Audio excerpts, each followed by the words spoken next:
നമുക്ക് ഉറപ്പില്ല എങ്കിലും is A very tough writer. So this section is module 2 in your syllabi. It's called Theories of New Historicism, and I plan to give you a brief introduction to historicism, the theoretical perspective or the theoretical school. Then I plan to go to Michel Foucault and look at him, introduce him. Biographical sketch PG കുട്ടികൾക്ക് ആവശ്യമില്ല, but I'll try to introduce him. And then I will go into the essay which you have to study, which is called What is an Author? ആ title തന്നെ നിങ്ങൾക്ക് ഒരു problem തോന്നില്ല. The title itself is problematic because we are usually used to the question, who is the author? ഒരു text തിയറിയിൽ നിങ്ങൾക്കറിയാം, നമ്മൾ text അല്ലെങ്കിൽ പാഠം എന്ന് പറയുന്ന it can B anything. Music, a piece of music is a text, a painting is a text, architecture is a text, writing is a text. So ഒരു പാഠം, ഒരു text. Who is the author of Daffodils? ആണ് നമ്മൾ ചോദിക്കുന്നത്. അല്ല, what is the author of Daffodils അല്ല. So when you ask that question itself, what, that itself നമുക്ക് മനസ്സിലാവും മജ്ജയും മാംസവുമുള്ള ഫ്ലഷ് ആൻഡ് ബ്ലഡ് ഉള്ള ഒരു എഴുത്തുകാരനെ പറ്റിയാണോ പറയുന്നത്, അതോ വെറും ഒരു ഫങ്ഷൻ, ഒരു ചുമതല വഹിക്കുന്ന എന്തോ ഒരു ഒരു അബ്സ്ട്രാക്ട് കോൺസെപ്റ്റ് ആണോ ഈ ഓഥർ? ഇങ്ങനത്തെ ചോദ്യങ്ങൾ ആ ടൈറ്റിൽ തന്നെയുണ്ട്. അതിലേക്ക് നമുക്ക് പിന്നെ വരാം. Today now I will just take you to new historicism. The new historicism, the name itself is very problematic because in America it is called new historicism. In England it is called cultural materialism. കഴിഞ്ഞ ദിവസം നമ്മൾ കണ്ടു Raymond Williams coined the term cultural materialism, where he very radically argued that all cultural artifices are part of the material process. ഭൗതിക സാഹചര്യങ്ങളുടെ സ്വാധീനവും ഉൽപ്പന്നവും ഒക്കെയാണ് cultural materialism എന്ന് പറഞ്ഞു. ഇവിടെ കൾച്ചറിന് പകരം ഹിസ്റ്ററിയാണ് വരുന്നത് എന്നാണ് ബേസിക് ആയിട്ടുള്ള difference. So in America it is new historicism. In England it is cultural materialism, and there are plenty of theorists and critics, thinkers who call it also cultural poetics. Cultural poetics. സംസ്കാര സൗന്ദര്യ ശാസ്ത്രം അല്ലെങ്കിൽ സംസ്കാര സൗന്ദര്യ വ്യാഖ്യാനം, poetics. You will all heard of the very famous work of Aristotle, Poetics. അതുപോലെ മൂന്ന് പേരുകൾ തന്നെയുണ്ട്: new historicism, cultural poetics and cultural materialism. അപ്പൊ അങ്ങനെയുണ്ട്. ഇതിനൊരു പ്രധാന കാരണം, you should understand that most of these new theories, new thinkers, they are mostly products of France and Germany. But later, most of them migrate to America and become academics at the famous universities അവിടെ. യേലിലും പ്രിൻസ്റ്റണിലും ഹാർവാർഡിലും ഒക്കെ അവർ ചെല്ലും. എന്നിട്ട് നിങ്ങൾക്ക് ഡെറീഡയെ പറ്റി പറയുമ്പോൾ തന്നെ നിങ്ങൾക്കറിയാം, ഈ ഡീകൺസ്ട്രക്ഷൻ എന്ന് പറയുന്ന ഒരു ഒരു idea. ഡെറീഡ went to the John Hopkins University for a seminar. വളരെ അറിയപ്പെടാത്ത, he was a normal academic. So അദ്ദേഹത്തിൻ്റെ പേര് തന്നെ ആദ്യ ലിസ്റ്റിൽ ഇല്ല. കാരണം അവസാനത്തേക്ക് ഈ പകരക്കാരൻ എന്ന രീതിയിലാണ് ഇട്ടിരുന്നത്. Then someone very important did not turn up for this seminar, and then Derrida had this opportunity to present the paper. ശേഷം ചരിത്രമാണ്. സ്ട്രക്ചറലിസത്തിന്റെ മരണവും പോസ്റ്റ് സ്ട്രക്ചറലിസം ഡീകൺസ്ട്രക്ഷത്തിന്റെ ജനനവും കുറിച്ച ഒരു ഇത്. സോ ഈ പാരസ്പര്യം, this interconnectivity, this transference of knowledge between Europe and America എന്നുമുണ്ട് academics തലങ്ങളിൽ. But sometimes what happens is ഒരു ചെറിയ ന്യൂവാൻസ്, ഒരു ചെറിയ പുതുമ അമേരിക്കക്കാർ അതിന് വരുത്തിയിട്ട് അതൊരു പുതിയ സ്കൂളാക്കി മാറ്റും. അങ്ങനെയാണ് നമ്മുടെ cultural materialism when it went to America, it became new historicism. ആരെയും അമേരിക്കക്കാർ മോശക്കാർ അങ്ങനൊന്നും ഒരു എൻ്റെ പറച്ചിലിനകത്ത് ഇന്നലെ നമ്മൾ പറഞ്ഞു വിട്ട് എൻ്റെ പറച്ചിലിനകത്ത് ഒരു ഐഡിയോളജി ഇല്ല, ഒരു പൊളിറ്റിക്സും ഇല്ല. ഐ എം നോട്ട്, കണ്ടോ ഇപ്പം ഐഡിയോളജി രാഷ്ട്രീയത്തിൻ്റെ ഉപയോഗം കണ്ടോ എൻ്റെ ആ സ്റ്റേറ്റ്മെൻറ്റിനകത്ത്. I am not condemning America, I am not supporting Europe. അപ്പം അതിനകത്തൊരു പൊളിറ്റിക്സ് ഒന്നുമില്ല, it is just a statement. പക്ഷെ എനിക്കൊരു പൊളിറ്റിക്സും ഇല്ല എന്ന് പറയുമ്പോൾ തന്നെ നിങ്ങൾക്കറിയാം എനിക്കൊരു പൊളിറ്റിക്സ് ഉണ്ടാവാം. Because every statement, every utterance is political. രാഷ്ട്രീയ പ്രേരണയില്ലാതെ ഒരു അട്ടറൻസ് ഇല്ല എന്നാണ് പുതിയ വ്യാഖ്യാനം. ഇപ്പം തന്നെ നമ്മുടെ കേരള സ്പീക്കറിന്റെ അഭിമുഖം, ഹി സെഡ് അദ്ദേഹം രാഷ്ട്രീയം പറയും. ഓപ്പോസിഷൻ ലീഡർ പറഞ്ഞു രാഷ്ട്രീയം പറഞ്ഞാൽ തിരിച്ചു പറയേണ്ടി വരും.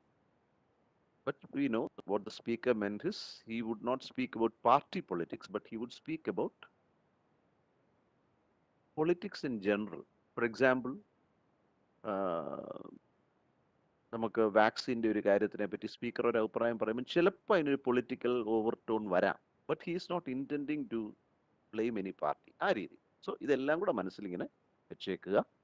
New historicism, sometimes called cultural materialism, sometimes called cultural poetics, school of literary theory.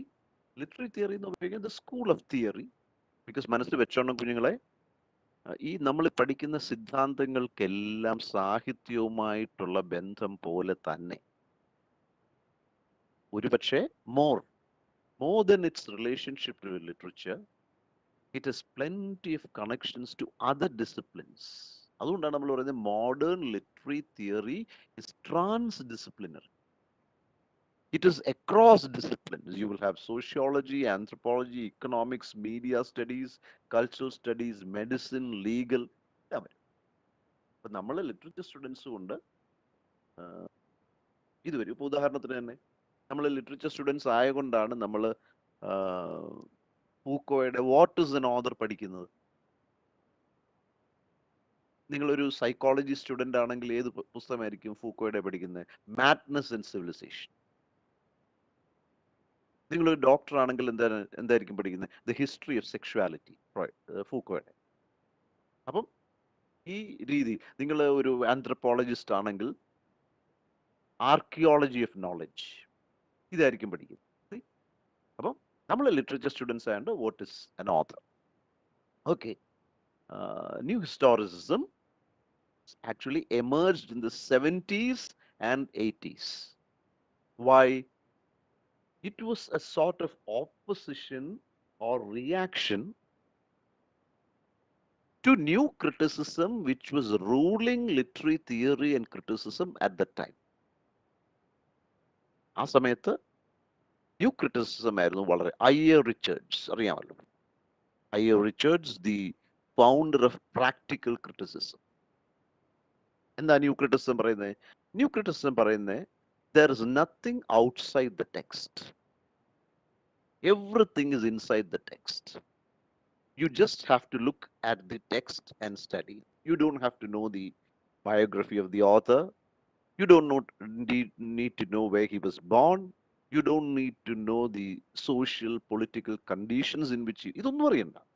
Because everything is embedded in the text. അത് മാത്രം നോക്കിയാൽ മതി. അത് അദ്ദേഹത്തിന് മനസ്സിലായത് when he came as a teacher to Cambridge. നിങ്ങൾക്ക് അറിയാമായിരിക്കും, സോറി ഫോർ റിപ്പീറ്റിംഗ്, പക്ഷെ ഒന്ന് പറഞ്ഞു പോകണമല്ലോ. when he came to Cambridge as a teacher, അദ്ദേഹം ഒരു ദിവസം, അന്ന് ഫോട്ടോസ്റ്റാറ്റ്സ് ഒന്നുമില്ല, അദ്ദേഹം ക്ലാസ്സിൽ ചെന്നപ്പം കുറെ സൈക്ലോസ്റ്റൈൽ ചെയ്ത പോയംസുമായിട്ടാണ് പോയത്.